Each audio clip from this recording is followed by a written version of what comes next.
Hi guys, welcome back to my YouTube channel.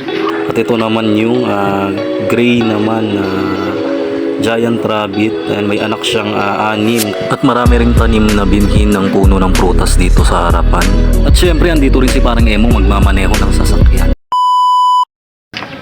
Hi guys, welcome back to my YouTube channel. Ayan mga idol, andito na naman tayo sa panibagong vlog at panibagong content ngayong araw na to. Ayan, ipapakita ko sa inyo ngayon yung small garden dito sa bahayan nila tatay at pati yung mga alagang rabbit dito. So ayan mga idol, itong mga klase ng rabbit na to ay ito yung tinatawag na giant rabbit. Ayan mga idol, hindi ito yung mga klase ng rabbit na ano lang, natural, like parang mga New Zealand, kasi yun mga idol, mas maliliit na klase yun ng rabbit, tsaka yung mga native rabbit dito sa atin sa Pinas. So ayan, ituturo ko kayo at ipapakita ko sa inyo yung mga naglalakihang mga rabbit dito. At ililibot ko na rin kayo sa small garden nga ni tatay. Tapos meron din siyang alagang manok dito. So ayan, mag-start na tayo. Let's go! Andito na tayo mga idol kung saan nakakulong yung mga rabbit. Itong mga rabbit na to, kulay puti, nasa 4 to 5 months na to. Ang dami-dami nilang mga idol. Ayan o, natutulog pa tong isa. Andito naman tayo, itong pangatlong rabbit mga idol, buntis to, malapit na rin yan mga anak. Kabuananan niya. Tapos yung mga natirang rabbit dito ay kakaunti na lang din. Hindi kagaya noon na sobrang dami nila. Dahil yung iba mga idol ay ayan, naibenta na, mas more on yung naibenta, at yung iba naman kinatay na, at meron din mga bumili na para katayin o ayan, o ulamin mga idol. Ang lalaki at ang lulusog nila. Ngayon andito naman tayo sa hinahing rabbit. Ito kulay gray ito na may puti. Nanganak ng 6, tapos yung 3 ay namatay. Okay mga idol, na ipakita ko na yung mga alagang rabbit dito. Ngayon naman ipapakilala ko sa inyo si Kuya Max, at ayun si parang Emong, at syempre si tatay. Ngayon nandito naman tayo sa taniman naman ni tatay. Ito na, nandito lang din yan sa kung saan nakakulong yung mga alagang rabbit dito. Ayan, papakita ko sa inyo, ayun yung papaya, malalaki yung bunga niyan, at meron ding mga bungulan na saging dito. Ito yung mga puno ng bungulan banana. Ayan, marami yan. At syempre dito rin si parang Emong magmamaneho ng sasakyan. Ayan, may bibilihin lang siya mga idol. Dahil mag-change oil siya ng kanyang motor. Ayan mga idol, Mio yan. At dito naman mga idol, maraming binhi ng puno ng prutas dito. Ito merong langka. Maraming mga langka dito. Meron ding puno ng mangga.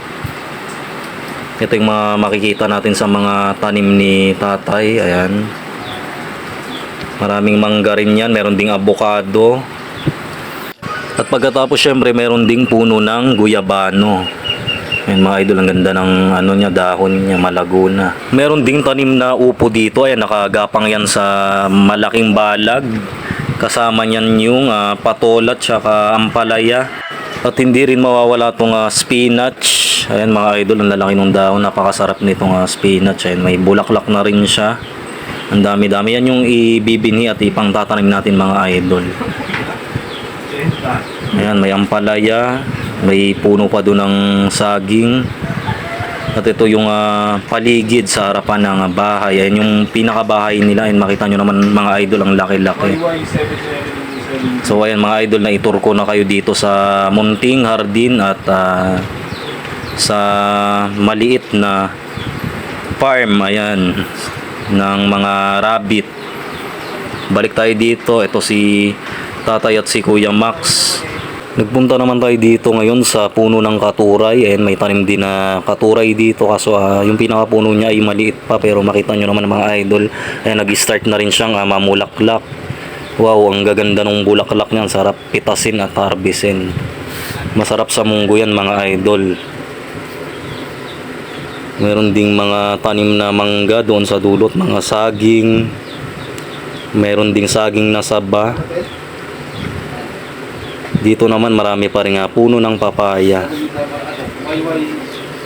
Pupunta naman tayo ngayon dito sa isang balag kung saan ayan may nakagapang din na upo. Ayan mga idol, nang hingi tayo ng butong pangbinhi kay tatay para itanim din natin mga idol sa ating small garden nga. Ito nag-umpisa na rin siyang mamulaklak. Grabe kasi mga idol ang init ng panahon ngayon. Alam naman natin na summer na summer kaya talagang tirik ang araw. Ito yung puno ng papaya kanina mga idol. Ayan, nilapitan natin para mas maipakita ko sa inyo yung pinakapuno niya at pinakabunga niya. Ayan mga idol, lapit tayo. Nandito na tayo sa pinakapuno ng papaya. Ito mga idol, ayan, kung makita nyo, ayan, isusum natin, ayan, ang lalaki ng bunga ng papaya. Ayan, kaso ano pa, wala pang hinog, antayin nating magkahinog para ayan, matikman din natin at makapag-harvest tayo ng hinog na papaya. Ang daming upo dito mga idol, kaso na-harvest na rin yan ni tatay. At nabanggit ko rin sa inyo mga idol kanina na may alaga nga rin na manok dito. Ito ay breed ng Labuyo at Texas. Ayan mga idol, pure white. Yung isa naman ay pulang dumalaga, mangingitlog na rin yan. At ayun na nga si paring Emong, nakabalik na siya, nangangalikot na siya ng kanyang motor. So ayun mga idol guys, hanggang dito na lang ang ating video for today. Please paki-subscribe yun naman ang aking YouTube channel. Ayan, kita-kits ulit tayo sa next video.